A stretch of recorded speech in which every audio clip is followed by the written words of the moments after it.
Welcome to और classes students. ये आज हम इस वीडियो में करने जा रहे हैं बीपी एक्सीटी 131 जिसका यूनिट नंबर 1 हमने लास्ट वीडियो में कंप्लीट कर लिया था। आज हम स्टार्ट करने जा रहे हैं यूनिट नंबर 2 जिसका नाम है वेक्टर अलजेब्रा 2। लास्ट वीडियो में हमने करा था वेक्टर अलजेब्रा 1 जिसमें हमने यूनिट वेक्टर सीखे थे और उनके ऊपर लगाने वाली प्रॉपर्टीज के बारे में हमने समझा था। आज हम पढ़ने जा रहे हैं वेक्टर अलजेब्रा 2, मतलब कि वेक्टर अलजेब्रा को हम थोड़ा डिटेल में पढ़ने जा रहे हैं। तो हमने जो लास्ट यूनिट में पढ़ा था कि जो वेक्टर कंपोनेंट्स हैं उन्हें तीन एक्सिस में हम पढ़ते हैं, I unit cap, I cap, J cap, के कैप यूनिट वेक्टर्स में हम पढ़ते हैं। इन्हीं वेक्टर कंपोनेंट्स को अगर हम कोऑर्डिनेट सिस्टम में डिफाइन करना चाहें तो हमें जरूरत पड़ेगी इन्हीं यूनिट वेक्टर्स की। और ये यूनिट वेक्टर किस डायरेक्शन में डायरेक्ट कर रहे हैं, किस डायरेक्शन में ये कोऑर्डिनेट कर रहे हैं, इन सभी कोऑर्डिनेट्स की हमें जरूरत पड़ेगी। इसलिए हमें पढ़ना पड़ेगा Cartesian coordinate system. Cartesian coordinate system सबसे पहले हम पढ़ेंगे कि 2 डायमेंशन में कार्टेशियन कोऑर्डिनेट सिस्टम क्या होगा, फिर 3 डायमेंशन में पढ़ेंगे। सबसे पहले पढ़ते हैं 2 डायमेंशन में यूनिट वेक्टर्स। अगर हम देखें कोई एक्स वाई प्लेन, हम यहाँ पे 2 dimensional plane which are perpendicular to each other, हम यहाँ पे एक्स वाई प्लेन कंसीडर कर रहे हैं। इसमें जो ओ पॉइंट होगा it is the intersection of 2 axis, so it is origin. और एक्स यूनिट जो एक्स वेक्टर है, एक्स एक्सिस है, उस तरफ जो यूनिट वेक्टर डायरेक्ट करेगा वो होगा आई कैप, एंड वाई एक्सिस के अलोंग कौन सा होगा, जे कैप। अब बात करें कि अगर एक्स और वाई प्लेन में हमने डिस्कस करा, लेकिन अगर negative axis, negative X axis, negative Y axis हो, तो फिर हम क्या कर रहे हैं कि अगर पॉजिटिव वैल्यू में बात करें, अगर पॉजिटिव एक्स एक्सिस होगा तो वहां पे जो यूनिट वेक्टर है उसका वैल्यू भी पॉजिटिव रहेगा। प्लस पॉजिटिव एक्स एक्सिस के लिए यूनिट वेक्टर रहेगा आई कैप, और पॉजिटिव वाई एक्सिस के लिए यूनिट वेक्टर रहेगा जे कैप। ये तो था 2 डायमेंशन में। अगर 3 डायमेंशन में बात करें तो 3 डायमेंशन में आपने तो पढ़ा होगा +2 क्लास में right hand rule, left hand rule, वही इस पे अप्लाई करेंगे जिससे हमें ये कोऑर्डिनेट सिस्टम अप्लाई करना इजी हो जाएगा। यहाँ पे है right handed 3D rectangular Cartesian coordinate system, यहाँ पे है लेफ्ट हैंडेड कोऑर्डिनेट सिस्टम। यहाँ पे देखिए, अगर आप देखोगे तीनों एक्सिस म्यूचुअली परपेंडिकुलर है, और यहाँ पे भी। ये कैसे समझेंगे, सबसे पहले अप्लाई करते हैं राइट हैंड रूल या फिर लेफ्ट हैंड रूल। अब ये होते क्या है, लेफ्ट हैंड रूल क्या होता है, राइट हैंड रूल क्या होता है। अगर हम अपने राइट हैंड के जो फिंगर्स हैं उनको कर्ल करें, यहाँ पे आप जो हाथ है आप ये रखेंगे अलोंग जेड एक्सिस पे, तो आप फिंगर्स को कर्ल कीजिए। कर्ल किस तरफ करेंगे, एक्स एक्सिस से लेकर towards y axis, x axis से लेकर वाई एक्सिस में। ये देखिए x axis, this is y, यहां से आप फिंगर टुवर्ड्स वाई एक्सिस लेके जाएंगे तो आपका जो थंब है वो थंब किस डायरेक्शन में, कौन सी डायरेक्शन दिखा रहा है, this is along Z direction. तो यही हमने लिखा है, अगर आप फिंगर को कर्ल करोगे right hand fingers around Z axis, so that जो फिंगर टिप्स हो वो कहां से कहां जाए, पॉजिटिव एक्स एक्सिस से लेकर पॉजिटिव वाई एक्सिस की तरफ जाएं, तो जो थंब होगा वो पॉइंट आउट करेगा टुवर्ड्स जेड एक्सिस। आपको ये याद करने की जरूरत नहीं पड़ेगी, आपको सिर्फ ये समझना है कि कैसे x y z axis Cartesian coordinate system कैसे हम बनाते हैं, कैसे वो म्यूचुअली परपेंडिकुलर होते हैं। ये सिर्फ समझने के लिए लेफ्ट हैंड रूल और राइट हैंड जो रूल होता है इसी ये अप्लाई होता है। अगर इसको अगर बात करें तो इसके अकॉर्डिंग क्या होगा, vector product of unit vector I J K किस तरह से होंगे। अगर आई क्रॉस जे कैप, आई किसके अकॉर्डिंग होता है, यहाँ पे हमने दिखाया आपको डायग्राम में, I cap along x axis, Y cap along J cap along Y axis, and K cap along Z axis. अगर इसको रिवर्स करेंगे तो आपको left hand 3 dimensional coordinate system मिलेगा।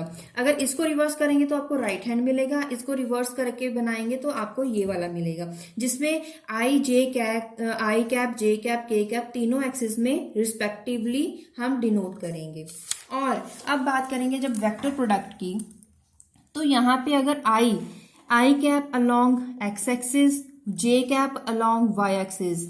इन दोनों का प्रोडक्ट वेक्टर, मतलब कि अगर लेफ्ट हैंड रूल, अब हम राइट हैंड रूल लगाते हैं तो वहां पे क्या होगा, इसको ये जो जो थंब पॉइंट होगा, आप आई और जे कैप जो है वो एक्स और वाई प्लेन को दिखाता है, तो इन दोनों का जो प्रोडक्ट होगा वो किस एंगल पे, किस एक्सिस पे वो डायरेक्ट करेगा, वो थर्ड एक्सिस पे। वो कौन सा होगा, के कैप।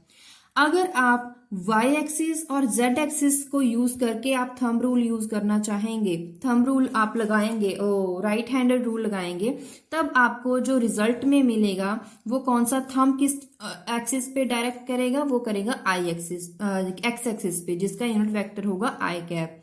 अगर आप एक्स और z और x जो प्लेन होगा, अगर उसमें आप यही राइट हैंड रूल लगा के देखोगे तो आपको जो रिजल्ट में यूनिट वेक्टर मिलेगा वो जे कैप मिलेगा। तो यहां से ही आप वेक्टर प्रोडक्ट यहां से ही बनते हैं, जो हम पढ़ते हैं, प्लस 2 में भी पढ़े हैं।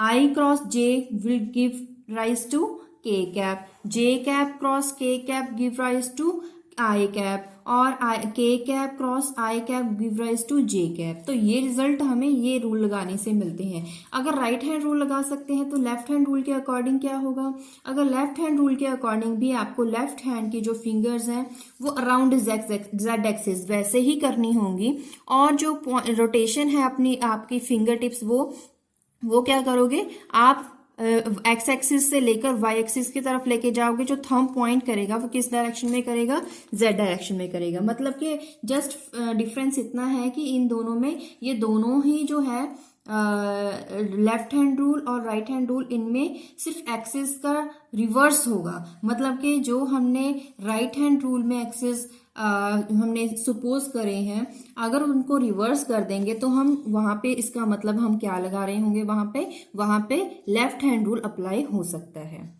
अब बात करते हैं रेजोल्यूशन ऑफ वेक्टर। इसकी डेफिनेशन आपको कभी नहीं आती, ये सिर्फ आपकी अंडरस्टैंडिंग के लिए है।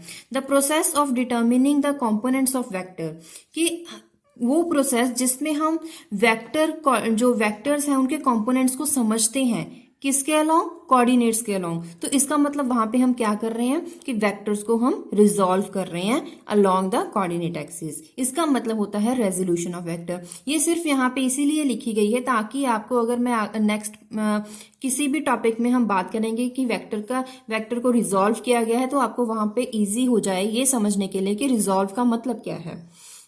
उसके बाद हम बात करेंगे representing vector in terms of its components. अब हमने ये तो सीखा है कि जो एक्स एक्सिस है वहां पे हम आई कैप लगाते हैं, वाई एक्सिस पे जे कैप, जेड एक्सिस पे के कैप। तो हमने यहाँ पे वही सपोज किया है कि आई कैप जो है वो एक्स एक्सिस के अलोंग यूनिट वेक्टर है और जे कैप वाई एक्सिस के अलोंग है। तो उनका जो रिजल्टेंट शो करेगा वो करेगा वेक्टर ए वेक्टर के साथ। अब हम सीखेंगे कि वेक्टर्स को उनके कंपोनेंट्स की टर्म में कैसे रिप्रेजेंट करा जाता है। उसके लिए हम क्या कर लेंगे, एक्स वाई प्लेन को हम सपोज करते हैं, जिसमें आई यूनिट वेक्टर होगा एक्स एक्सिस के अलोंग और जे यूनिट वेक्टर होगा वाई एक्सिस के अलोंग, और इनका रिजल्टेंट, इन वेक्टर्स का जो रिजल्टेंट वेक्टर होगा दिस इज ओ पी। ये लाइन सेगमेंट है ओ पी वेक्टर, जो शो करेगा वेक्टर ए के साथ। और अगर कोऑर्डिनेट्स की बात करें, ये पॉइंट जो होगा पी पॉइंट, ये it is the distance from x axis and y axis. तो इनके कोऑर्डिनेट्स क्या होंगे, यहां से लेकर अगर यहां तक पहुंचते हैं तो ये डिस्टेंस कितना हो जाएगा, ये डिस्टेंस, इसको मिला के देखिए, ये डिस्टेंस हो जाएगा x, इसका एक जो कोऑर्डिनेट होगा वो x हो जाएगा, और यहां से यहां तक का डिस्टेंस कितना है, वो है y एक्सिस, y। तो यहां पे हम क्या कर रहे हैं, ये हम इसको लिख रहे हैं x के साथ, इसको y के साथ, तो इसके कंपोनेंट्स क्या हो गए, x, y। तो इनका रिजल्टेंट जो वेक्टर है इट इज गिवन बाय, हमने किस वैल्यू के साथ लिखा है, इसको लिखा है स्मॉल a वेक्टर के साथ। The angle theta, this angle theta is made by the line segment with the x axis, always it is with the x axis, this is the angle theta. अब बात करेंगे x axis के along भी और y axis के along भी। Vector component जो x axis के अलोंग है उसको हमने लिखा था i कैप के साथ। तो प्रोजेक्शन होगा लाइन सेगमेंट a वेक्टर का अलोंग x एक्सिस, वो क्या होगा, a vector into i unit vector, A vector into I unit vector. इस वैल्यू से हम ये समझ सकते हैं कि जो वेक्टर है it is a vector but along I unit vector से हम ये पता कर लेंगे कि ये एक्स एक्सिस के अलोंग है। ये तो हो गया वेक्टर कंपोनेंट। अगर स्केलर कंपोनेंट लिखना चाहेंगे एक्स एक्सिस के अलोंग, हम जस्ट क्या लिखेंगे, ए और यहाँ पे एक्स, ए एक्स। ए वेक्टर का scalar component along x axis, क्योंकि स्केलर है तो यहाँ पे वेक्टर नोटेशन नहीं देंगे, ए एक्स। और यहाँ पे ए एक्स क्या है, देखिए यहाँ पे डायग्राम पे ए एक्स, यहाँ पे ये पूरा डिस्टेंस होगा विच is given bye x. Okay और ऐसे ही उसके बाद अगर वाई एक्सिस की बात करेंगे, y axis vector component of A vector of magnitude o y it is j cap, ये हमने पढ़ा था। अब स्केलर कंपोनेंट की बात करेंगे तो वहां पे क्या आ जाएगा, ए वाई। और यहाँ पे A Y this is a vector जिसको रिजॉल्व करा था ए एक्स और ए वाई के साथ, तो ए वाई यहाँ पे कितना है, वाई। तो इसीलिए हमने यहाँ पे ब्रैकेट में लिखा कि ए वाई की जो वैल्यू है वो हम वाई भी यूज कर सकते हैं। अब बात करते हैं उनका एंगल। एंगल जो है, जो एंगल थीटा था वो किसने बनाया था, वेक्टर ए ने with respect to x axis के साथ। जो ए एक्स है उसे उसको क्या लिखते हैं, ओ एक्स, क्योंकि ओ एक्स की वैल्यू ही थी ए एक्स। ओ एक्स को हमने लिखा था ए एक्स। तो यहाँ पे अगर इसको रिजॉल्व करें, इस ए एक्स वैल्यू को रिजॉल्व करें इन टर्म्स ऑफ थीटा, तो क्योंकि ये एक्स एक्सिस के साथ एंगल बना रहा है तो वहां पे हम लिखेंगे ए कॉस थीटा। तो ए कॉस थीटा जो है इसको हम क्या लिखेंगे, A vector into I unit vector. Okay ऐसे ही हम लिखेंगे ए वाई डिस्टेंस क्या था, आप डायग्राम की तरफ देखिए तो वहां पे आपको दिखेगा कि ओ वाई की जो वैल्यू थी वही हमने लिखा था ए वाई। ठीक है, अब यहाँ पे क्योंकि ये जो एंगल है, जो एंगल थीटा था वो बिल्कुल बना रहा था एक्स एक्सिस के साथ, लेकिन ये तो वाई एक्सिस है, तो वहां पे अगर आप देखेंगे यहाँ पे ये पूरा एंगल जो है ये पूरा एंगल 90 डिग्री है। अगर ये थीटा है तो ये क्या हो जाएगा, 90 माइनस थीटा। तो यही हमने लिखा है ए कॉस, इस टर्म में वाई एक्सिस के साथ ही एंगल बन जाएगा 90 minus theta, and cos 90 minus theta is equals to A sine theta which is given by A vector dot J unit vector. Okay अब क्योंकि जो ए वेक्टर है it is a vector sum of its vector components, क्योंकि ये तो जो resultant vector था A vector it is a vector सम, तो यहाँ पे जो ओ एक्स ओ वाई है तो इसको हम लिख सकते हैं A vector it is the vector sum of O X plus O Y, जिसको हमने उसकी वैल्यू के साथ लिखा A vector is equals to A X A Y which is given by A X I cap plus A Y J cap. यहाँ पे हमने इसकी स्केलर क्वांटिटी लिखी है, ये है स्केलर क्वांटिटी, लेकिन इसके साथ हमने इसकी डायरेक्शन बताई है कि जो ए कंपोनेंट है वो एक्स एक्सिस के अलोंग है, जो ए वाई वेक्टर है ये डायरेक्टेड है टुवर्ड्स द वाई एक्सिस। तो यहाँ पे ए एक्स आई कैप की जो वैल्यू हमने ऊपर निकाली थी वो क्या थी, यहाँ पे ए कॉस थीटा आई कैप, ए वाई की वैल्यू क्या निकाली थी, ए साइन थीटा जे कैप, यही वैल्यू जस्ट हमने यहाँ पे पुट करी है। ये तो हमने देखा डायरेक्शन। अगर हम मैग्नीट्यूड की बात करें, मैग्नीट्यूड क्या होगा, magnitude of vector in terms of scalar components, it is the product of the resultant vectors and उसके बाद उसका कर दीजिए अंडर रूट। हमने ये तो सीखा है, लास्ट यूनिट में भी सीखा था कि मैग्नीट्यूड का फॉर्मूला क्या होता है, it is equals to a vector dot a vector under root. तो ये इन दोनों की वैल्यूज हम पुट करेंगे इसमें। ए वेक्टर की वैल्यू क्या थी, ए X I cap plus A Y J cap, ये वैल्यू हमने अभी अभी ऊपर सॉल्व करी है, और यही इसका डॉट प्रोडक्ट करेंगे। और आपको पता है जो डॉट प्रोडक्ट है वो आई और आई के साथ होगा, जे डॉट जे के साथ होगा। तो आई डॉट आई का क्या बन जाएगा, A square, I dot J cancel out 0, J dot I भी 0, जे डॉट जे 1, तो यहाँ पे क्या आ जाएगा ए वाई स्क्वायर। तो इसका रिजल्टेंट क्या मिला, A x square plus A Y square. Next is direction of vector in terms of scalar component. Direction के लिए हमने एक डायग्राम बनाई है एक्स वाई प्लेन, जिसमें I unit vector is directed along x axis and J unit vector is directed along Y axis. तो यहाँ पे अगर हम कंपोनेंट बना रहे हैं A C vector and B C vector, और इसका रिजल्टेंट क्या है, और ए सी जो है it is parallel to x axis, इसलिए हमने इसको लिखा ए एक्स के साथ, और जो b c it is parallel to y axis, इसीलिए हमने लिखा ए वाई, और इसका रिजल्टेंट क्या है, इसका रिजल्टेंट है ए। और कोऑर्डिनेट्स की बात करेंगे तो यहाँ पे सपोज कर लीजिए एक पॉइंट में जो कोऑर्डिनेट्स होंगे वो है x1 y1 और बी पॉइंट में है x2 y2।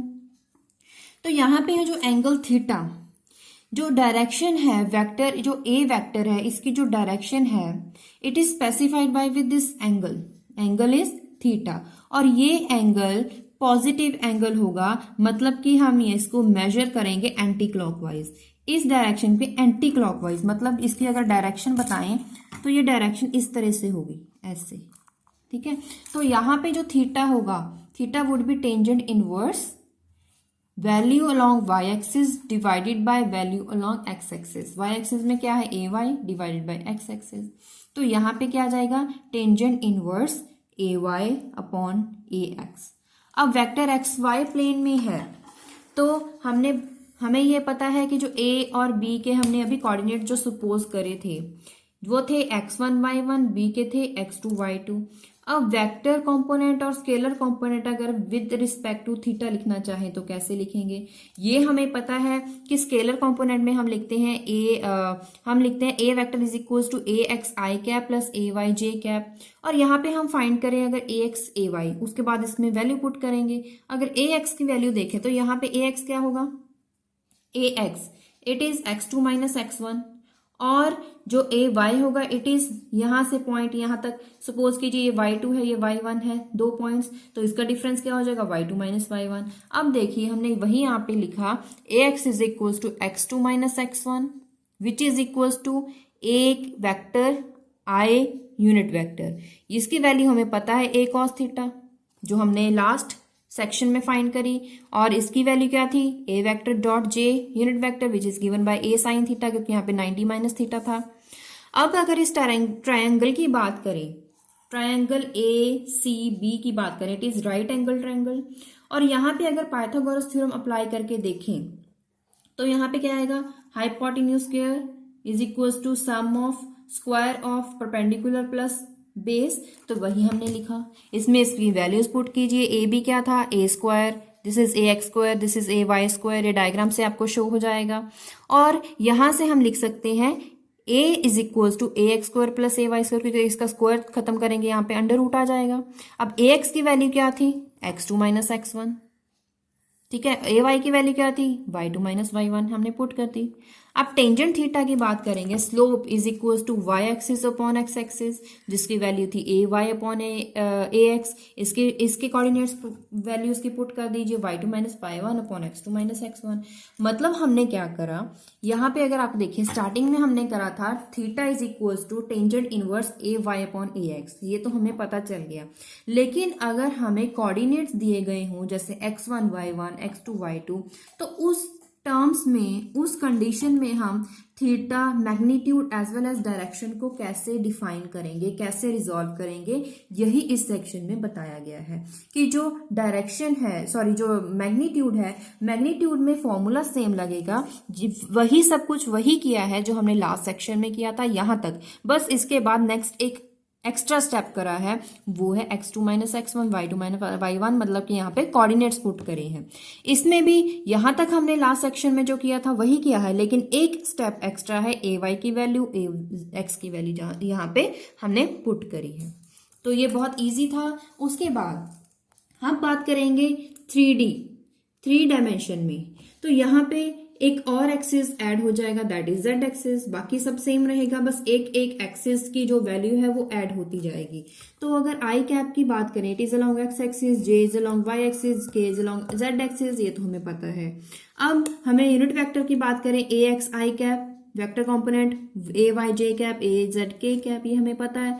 तो जो रिजल्टेंट वेक्टर होगा वो it is the vector sum of all these unit vectors, in vector components का सम होगा, तो हमने वह सम करके लिख दिया।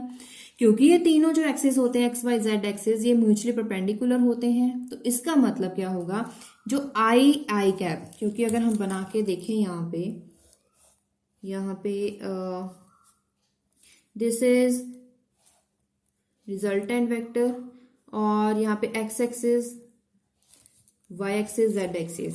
तो यहाँ पे दिस इज आई कैप और ये है जे कैप और ये है के कैप, और आई एक्सिस जो है, जो एक्स एक्सिस है आई यूनिट वेक्टर, वो आई यूनिट वेक्टर के साथ ही कितना एंगल बना रहा है, मतलब कि एक वेक्टर ऐसे दूसरा वेक्टर भी इसके बिल्कुल ऊपर रख दिया जाए तो वो तो जीरो एंगल बना रहा है। तो यहाँ पे हमने क्या लिखा, आई यूनिट वेक्टर, इसकी अगर वैल्यू यूनिट वैल्यू मानी जाए, यूनिट वैल्यू होती है तो यहाँ पे 1 लिखा, डॉट आई यूनिट वेक्टर में 1 लिखा, कॉस थीटा जो एंगल था वो जीरो एंगल था इसलिए हमने कॉस जीरो लिखा, जिसकी वैल्यू 1 आ गई।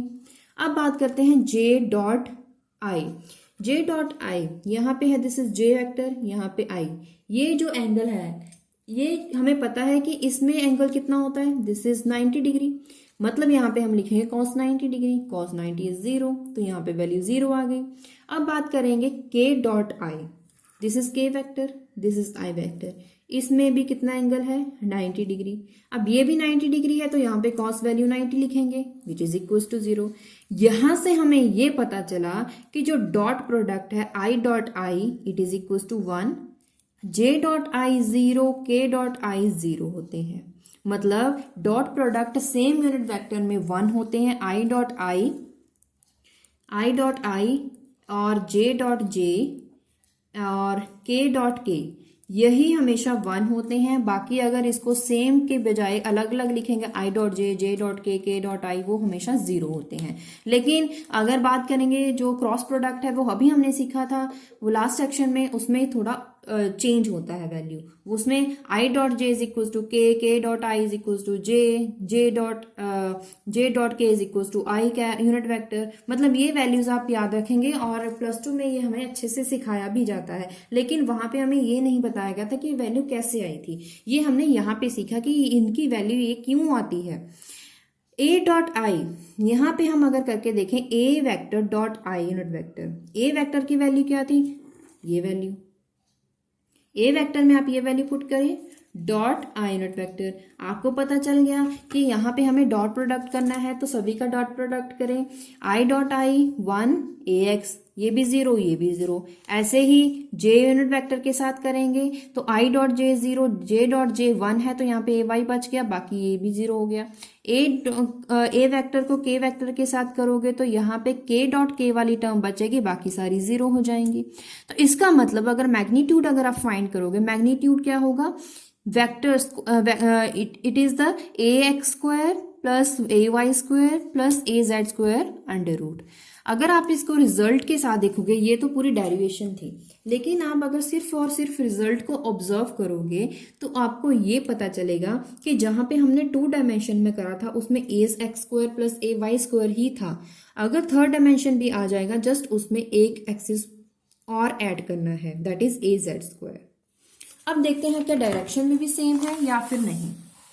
डायरेक्शन की अगर बात करें, डायरेक्शन में आप सपोज कर लीजिए ए 3 कॉम्पोनेंट 3 डायमेंशन में और ये रिजल्टेंट वेक्टर है पी वेक्टर, और इनके एक्सिस आप देख लीजिए, this is x1 and y1, this is z1, और इनकी वैल्यूज ये जो डिस्टेंस है वो आपको पता है A Z A X A Y है।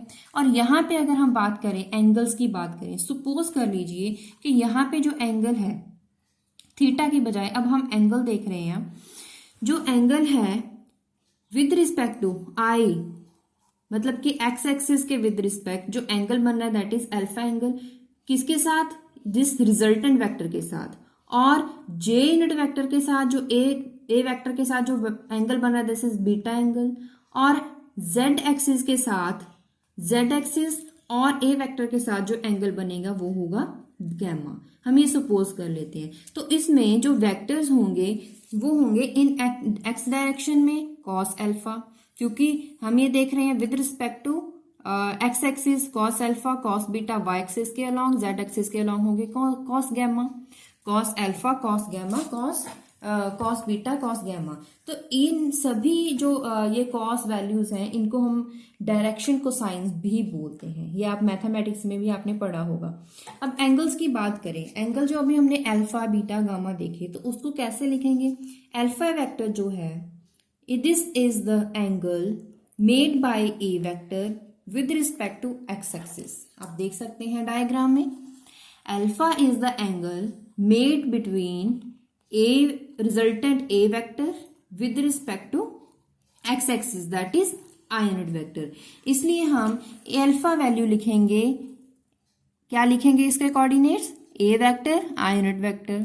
बी के लिए, बीटा के लिए लिखेंगे जे वेक्टर, जे यूनिट वेक्टर। गामा के लिए लिखेंगे के यूनिट वेक्टर। तो हमने इनकी अगर वैल्यूज पुट करेंगे तो वैल्यूज क्या लिखेंगे, ए एक्स, जिसकी वैल्यू क्या थी, A vector dot I unit vector. जो यहाँ पे लिखेंगे, हम लिखेंगे ए कॉस अल्फा, और y एक्सिस के along A cos beta, z axis के अलोंग ए कॉस गामा। हमें कुछ नहीं करना, हमें जस्ट क्या करना है, हमें तीनों वैल्यूज में, these are the three equations, तीनों में हम क्या करेंगे, स्क्वायरिंग करेंगे बोथ साइड्स, इस साइड भी और इस साइड भी, इन दोनों टर्म्स के साथ स्क्वायर करेंगे, फिर सभी को ऐड कर देंगे, फिर कंपेयर करेंगे इस मैग्नीट्यूड के साथ। सबसे पहले स्क्वायर करेंगे, यहाँ पे लेफ्ट साइड आ जाएगा ए एक्स स्क्वायर प्लस ए वाई स्क्वायर प्लस ए जेड स्क्वायर, आ गया। दूसरी तरफ क्या आ जाएगा, A square cos square alpha, A square cos square beta, A square cos square gamma. A square common बाहर निकाल दिया, बाकी सारी टर्म अंदर लिख दी। तो अगर यहाँ पे इसका वैल्यू देखें, ये किसकी वैल्यू होती है, मैग्नीट्यूड में। देखिए यहाँ पे this is the value a x square a Y square. अगर आप दोनों में स्क्वायर कर देंगे दोनों साइड्स, तो क्या आ जाएगा, A square is equal to A x square plus A Y square plus A Z square. यही वैल्यू, इसकी वैल्यू क्या आ जाएगी, ए स्क्वायर, वही यहाँ पे हमने लिख दी कि ए स्क्वायर, इसकी वैल्यू क्या होती है, ए स्क्वायर। क्योंकि ए स्क्वायर कैंसिल आउट हो गए, तो हमारे पास वैल्यू क्या आ गई, 1। रिजल्ट में हमें क्या मिला कि जो डायरेक्शन कोसाइंस हैं, अगर हम उनका स्क्वायर करेंगे फिर उन सभी का सम कर देंगे, तो हमारे पास रिजल्ट में क्या आएगा, 1। ओके, उसके बाद it is known that the tail of vector need not necessarily lie at origin. हमेशा ये जरूरी नहीं है कि जो वेक्टर का टेल है वो हमेशा ओरिजिन के साथ जुड़ा होना चाहिए। सपोज कर लीजिए कि एक वेक्टर है, यहाँ पे ए वेक्टर, जिसकी जो टेल है it is point at P, and जो हेड है it is towards Q vector, Q point which is given by A vector. एक वेक्टर है ए वेक्टर, जिसका जो टेल है वो it is given by P point, उसका head is given by Q point. और इनके कोऑर्डिनेट्स अगर देखें, सपोज कर लीजिए इसके कोऑर्डिनेट्स x y z होंगे ऑब्वियसली, तो इसके लिख लेते हैं x1 y1 और z1, इसके लिख लेते हैं x2 y2 z2। और अगर हम x1 ए एक्स वैल्यू फाइंड करेंगे, तो हमें पता है A X A Y A Z, हमने लास्ट सेक्शन में करा था, A X is equal to x2 minus x1, A Y is equal to y2 minus y1। Third axis में क्या आएगा, z2 माइनस z1। तो इसका मैग्नीट्यूड क्या हो जाएगा, ये तो हमने पढ़ा था, लेकिन इसकी वैल्यू पुट करेंगे, जस्ट कर दी। मतलब यहां पे क्या था, सबसे पहले हमने 2 डायमेंशन में करा, फिर उसके साथ उसके कोऑर्डिनेट्स बनाए। कोऑर्डिनेट्स में जस्ट एक स्टेप एक्स्ट्रा था, वहां पे सिर्फ कोऑर्डिनेट्स की वैल्यू पुट करनी थी, मैग्नीट्यूड में भी डायरेक्शन में भी। यहाँ पे 3 एक्सिस हैं, 3 एक्सिस में पढ़ लिया। अब इसका कोऑर्डिनेट्स में देख रहे हैं, तो कोऑर्डिनेट्स में क्या होंगे, एक जो ये स्टेप सेम था, पिछली जो डेरिवेशन है सेम है, लेकिन एक स्टेप ये एक्स्ट्रा है कि यहाँ पे हम तीनों के कोऑर्डिनेट्स की वैल्यू पुट कर रहे हैं। तो यहां तक बस इतना ही। उसके बाद छोटी छोटी डेफिनेशंस हैं। सबसे पहले है नल वेक्टर। नल मतलब जीरो। नल वेक्टर कब होगा, जब ए वेक्टर नल वेक्टर तभी कहलाएगा अगर उस वेक्टर का मैग्नीट्यूड जीरो हो। Which is a vector of zero magnitude, each of its component must be zero. मतलब कि मैग्नीट्यूड में क्या होता है, मैग्नीट्यूड का फॉर्मूला होता है A x square a Y square a Z square. अगर इन तीनों एक्सिस में इनकी वैल्यू जीरो होगी तभी मैग्नीट्यूड जीरो होगा। इसीलिए बोला गया कि अगर कोई भी वेक्टर जीरो मैग्नीट्यूड का है वो कब होगा, its component must be zero. इसके कॉम्पोनेंट्स भी जीरो होंगे तभी वो उसका जो मैग्नीट्यूड होगा वो जीरो होगा। इस तरह के वेक्टर को बोलते हैं नल वेक्टर। इसको मैथमेटिकली कैसे डिफाइन करते हैं, A vector given by zero vector, और ये शो करता है कि इसके सभी जो कंपोनेंट्स है वो जीरो होंगे। ए एक्स भी, ए वाई भी, ए जेड भी, तीनों ही जीरो होंगे। Next is equality of vector, मतलब कि दो वेक्टर को इक्वल करना है। ये हमें थोड़ा सा समझ आ रहा है इसके डेफिनेशन के नाम से। चलो डेफिनेशन में चलते हैं। इफ वेक्टर्स ए वेक्टर जिसकी वैल्यू गिवन है, बी वेक्टर सपोज कर रहे हैं तो एक और वेक्टर है, ये तभी वेक्टर इक्वल होंगे अगर इन सभी के कंपोनेंट्स भी इक्वल हों। मतलब सपोज कर लीजिए ए वेक्टर है जिसके एक्स वाई जेड कंपोनेंट है, दूसरा एक बी वेक्टर जिसके जो बनता है एक्स वाई जेड कंपोनेंट के साथ। ए वेक्टर के तीनों कंपोनेंट, बी वेक्टर के तीनों कंपोनेंट अगर सेम हो तो इसको बोलेंगे इक्वलिटी ऑफ वेक्टर। जैसे ये दोनों अगर इक्वल है, ये दोनों इक्वल तभी होंगे अगर उनके components ax is equal to bx, मतलब x कंपोनेंट की जो दोनों की वैल्यू थी, जो a वेक्टर है उसके x कंपोनेंट की वैल्यू ax और b कंपोनेंट जो b वेक्टर है उसके x कंपोनेंट की वैल्यू bx। y एक्सिस की दोनों की वैल्यूज क्या है, a वेक्टर के लिए थी ay, b वेक्टर के लिए थी by, और z एक्सिस की दोनों z एक्सिस इक्वल होने चाहिए, मतलब कि उनकी वैल्यू इक्वल होनी चाहिए। मतलब a वेक्टर का z कंपोनेंट, b वेक्टर का भी z कंपोनेंट, मतलब ये दोनों वेक्टर a वेक्टर और b वेक्टर तभी इक्वल कहलाएंगे अगर इनके जो कंपोनेंट्स हैं तीनों एक्सिस में i j के या फिर x y z कंपोनेंट्स जो हैं उनकी वैल्यूज भी इक्वल हों। ये यहाँ पे थोड़ा सा बताया गया है कि a वेक्टर और b वेक्टर लिखें, और सपोज कर लीजिए ए वेक्टर और बी वेक्टर का जो सम है उसका जो वैल्यू रहेगा वो होगा सी वेक्टर। तो हम इसको कैसे लिखेंगे, C vector which is resultant of A vector sum B vector given by A vector की वैल्यू लिख लीजिए फिर प्लस बी वेक्टर की वैल्यू।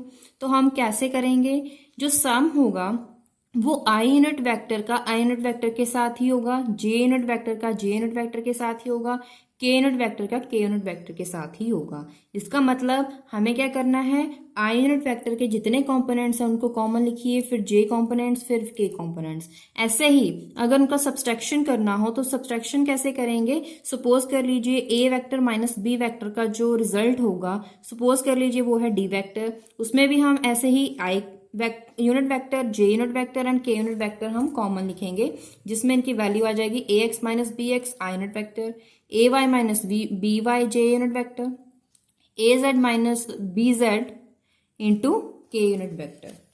अब चलते हैं एक्सरसाइज पे। First question, determine X and Y component of vector A which having magnitude 3, B vector का मैग्नीट्यूड होगा 4, सी वेक्टर का मैग्नीट्यूड है 5 और एंगल बना रहा है, ए वेक्टर एंगल बना रहा है एक्स एक्सिस के साथ वो है 60 डिग्री, बी वेक्टर एंगल बना रहा है एक्स एक्सिस के साथ वो है 135 degree, C vector x axis के साथ एंगल बना रहा है 210 degree.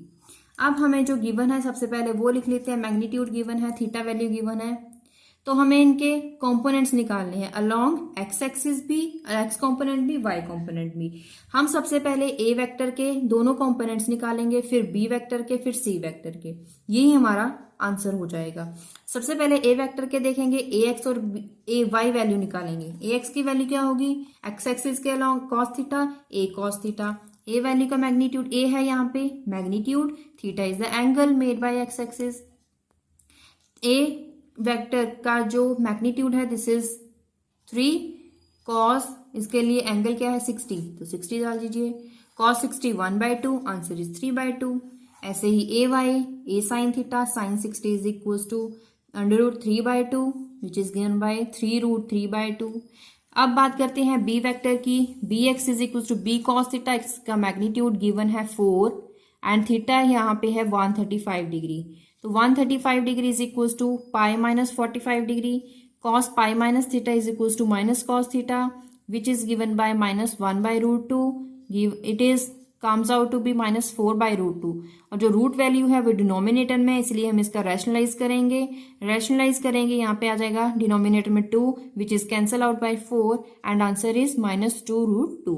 Similarly we will done in b y value, b sine theta, b having magnitude 4 and theta made by x axis is 135, pi minus theta sin pi minus theta is equals to sin theta with positive value, and यहाँ पे भी denominator में under root value है तो इसका rationalise करना बनता है, तो यहाँ पे रैशनलाइज करेंगे, जस्ट चेंज है, यहाँ पे जो बी एक्स वैल्यू है वो नेगेटिव और वाई एक्सिस वैल्यू है पॉजिटिव। ऐसे ही सी एक्स में सी कॉस थीटा एंगल है 210 डिग्री, यहाँ पे आ जाएगा cos pi plus 30 degree, cos pi plus 30 degree, cos pi plus theta is equal to minus cos theta which is given by -5√3/2, और sine pi plus theta is equal to minus sine theta and sine 30 is equal to 1/2 which is comes out to be -5/2। यही तो हमें find करना था। Next numerical is a ball is kicked 24 metre, ball को kick किया गया 24 metre तक, और जो एंगल बनाएगी 60 degree from east to north direction. तो हम सपोज कर लेंगे ईस्ट डायरेक्शन, नॉर्थ डायरेक्शन, इसके बेसिस पे ही हम एक्स वाई प्लेन सपोज कीजिए, ईस्ट के along x axis x component और नॉर्थ डायरेक्शन के अलोंग है वाई एक्सिस। अब यहाँ पे फाइंड करना है हमें resultant, find the displacement as sum of its both component x and Y component. अब इसका रिजल्टेंट सपोज कर लेंगे, रिजल्टेंट होगा OP, this is displacement from origin OP. यहाँ पे जो एंगल होगा 30 degree theta which is made by X axis, यहाँ पे जो एंगल है, एंगल हमें दिया गया है ball kicked angle from east to north, मतलब कि ईस्ट टू नॉर्थ। यहाँ पे ईस्ट और नॉर्थ का जो एंगल है दैट इज 60 डिग्री और टोटल एंगल 90 डिग्री होता है। लेकिन हमें ये एंगल नहीं चाहिए, हमें एंगल चाहिए जो एक्स एक्सिस के साथ बनेगा। वो कैसे फाइंड करेंगे? 90 माइनस थीटा करके। थीटा क्या है? 60, 90 माइनस 60 इज 30 डिग्री। और टोटल जो डिस्टेंस है, डिस्प्लेसमेंट हमें दिया गया है 24 डिग्री, सॉरी 24 मीटर। अब इसके एक्स कंपोनेंट कैसे फाइंड करेंगे? dx which is given bye d cos theta. cos theta is 30 degree which is √3/2। Values put कीजिए यहाँ पे, सॉरी मैंने मल्टीप्लाई करना भूल गई, यहाँ पे इसको मल्टीप्लाई कीजिए, या फिर आप ऐसे ही रख सकते हैं, या फिर इसकी वैल्यू पुट करके इसको सॉल्व कर सकते हैं।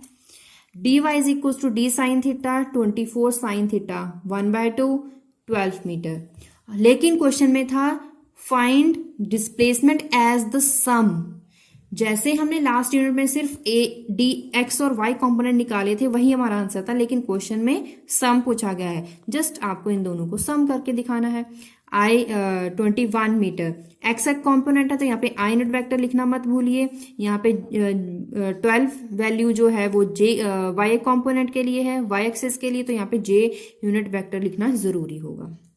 उसके बाद यहाँ पे है determine magnitude of vector a b c. Magnitude find करें, फिर उसका यूनिट वेक्टर।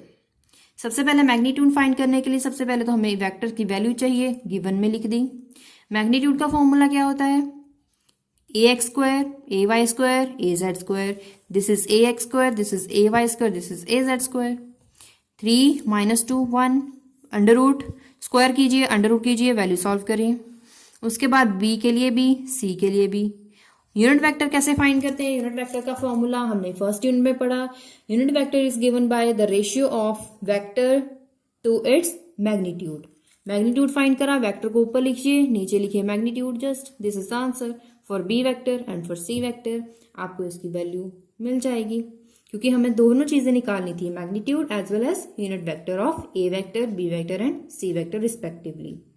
इसके साथ हमने यूनिट नंबर 2 जो आज स्टार्ट किया है उसका एक बार इसे समराइज कर लेते हैं कि हमने क्या आज पढ़ा है। हमने सबसे पहले वेक्टर्स को 2 डायमेंशन में कैसे लिखते हैं, कार्टेशियन कोऑर्डिनेट सिस्टम में हमने वो पढ़ा। उसके बाद हमने देखा right hand and left hand rule लगा के कि तीनों वेक्टर्स, तीनों एक्सिस म्यूचुअली परपेंडिकुलर होते हैं। यहाँ पे लगाया हमने राइट हैंड रूल, फिर लेफ्ट हैंड रूल। दोनों में हमने क्रॉस प्रोडक्ट देखा कि आई क्रॉस जे के यूनिट वेक्टर होता है, जे क्रॉस के आई यूनिट वेक्टर होता है, के क्रॉस आई जे यूनिट वेक्टर होता है। फिर उससे देखा कि रेजोल्यूशन क्या होता है, ये जस्ट डेफिनेशन आपको समझने के लिए है, इसको लिखना नहीं है। उसके बाद है कि वेक्टर को इनके कंपोनेंट्स में कैसे लिख सकते हैं। कंपोनेंट्स में लिखना सीखा along both the axis, x axis, फिर उसको स्केलर वैल्यू फाइंड करी, फिर वाई एक्सिस, फिर उसकी स्केलर वैल्यू फाइंड करी। उसके बाद उसका मैग्नीट्यूड फाइंड करना सीखा, मैग्नीट्यूड फाइंड करा। उसके बाद डायरेक्शन करा, डायरेक्शन के लिए कि वैल्यू कैसे आई, हमने right angle triangle rule, Pythagoras theorem लगाया, फिर वैल्यू ए वैल्यू और उसका डायरेक्शन थीटा। सबसे पहले हमने क्या करा था कि उसको कंपोनेंट्स को रिजॉल्व कैसे करते हैं, उसके बाद अगर कोऑर्डिनेट्स की टर्म में दिया गया हो फिर किस तरह से सॉल्व करते हैं, यह हमने इस पेज में पढ़ा है। उसके बाद 2 डायमेंशन की बजाय अगर 3 डायमेंशन में हो, सब कुछ सेम प्रोसीजर है, सिर्फ और सिर्फ एक एक्सिस ऐड करना है और एक्सिस ऐड करना है, दैट इज जेड एक्सिस। ये था वेक्टर कंपोनेंट्स में। अगर इसके कोऑर्डिनेट्स भी दिए गए हों x1 y1, तो उसको कैसे फाइंड करना है हमने वो भी सीखा, मैग्नीट्यूड भी और उसकी डायरेक्शन भी, मैग्नीट्यूड और डायरेक्शन दोनों देखी। उसके बाद हमने छोटी छोटी डेफिनेशंस, नल वेक्टर क्या होता है, 2 वेक्टर इक्वल कब हो सकते हैं उसके लिए नेसेसरी एंड सफिशिएंट कंडीशन क्या होती है वो सीखा। उसके बाद हमने न्यूमेरिकल्स फाइंड करे कि कैसे न्यूमेरिकल्स पेपर में आ सकते हैं, कैसे हम उनको फाइंड कर सकते हैं, हमने ये सीखा।